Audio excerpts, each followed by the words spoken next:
একটি চলন্ত bullet proof গাড়ি। গাড়ির ভেতরে বিএনপি এর চেয়ারম্যান তারেক রহমান। হঠাৎই দ্রুত গতির একটি মোটরসাইকেল, আর মুহূর্তের মধ্যেই গাড়ির গায়ে লাগিয়ে দেওয়া হলো একটি রহস্যময় সাদা খাম। প্রশ্ন একটাই, সেই খামে আসলে কি ছিল? পুরো ঘটনাটি জানতে ভিডিওটি শেষ পর্যন্ত দেখুন। রাজধানীর গুলশানের ৬৫ নম্বর সড়ক। গত ১৪ জানুয়ারি রাত ১১:৪১।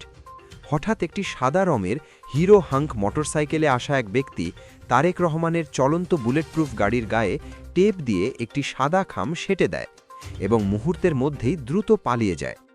সবচেয়ে চাঞ্চল্যকর বিষয় হল, এই ঘটনার ৫ দিন পেরিয়ে গেলেও এখনও সেই মোটরসাইকেল চালককে শনাক্ত করতে পারেনি পুলিশ। এই বিষয়ে গুলশান থানার ভারপ্রাপ্ত কর্মকর্তা রাকিবুল ইসলাম জানান, এই ঘটনায় বিএনপির পক্ষ থেকে কোনো লিখিত অভিযোগ করা হয়নি, শুধু মৌখিকভাবে জানানো হয়েছে। তবে পুলিশ বসে নেই, নিজ উদ্যোগে একটি সাধারণ ডায়েরি বা জিডি করা হয়েছে।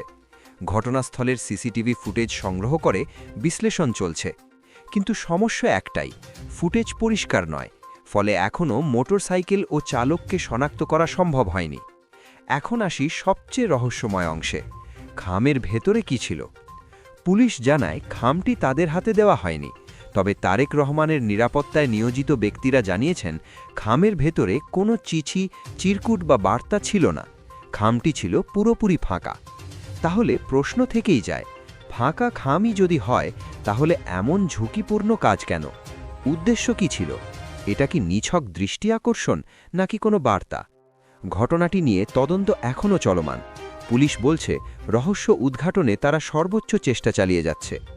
আপনার কি মনে হয়, এটা কি নিছক কাকতালীয় ঘটনা নাকি এর পেছনে লুকিয়ে আছে অন্য কোনো উদ্দেশ্য? মতামত জানান কমেন্টে। ভিডিওটি ভালো লাগলে লাইক দিন, গুরুত্বপূর্ণ মনে হলে শেয়ার করুন, আর এমন আপডেট পেতে সাবস্ক্রাইব করে সাথেই থাকুন।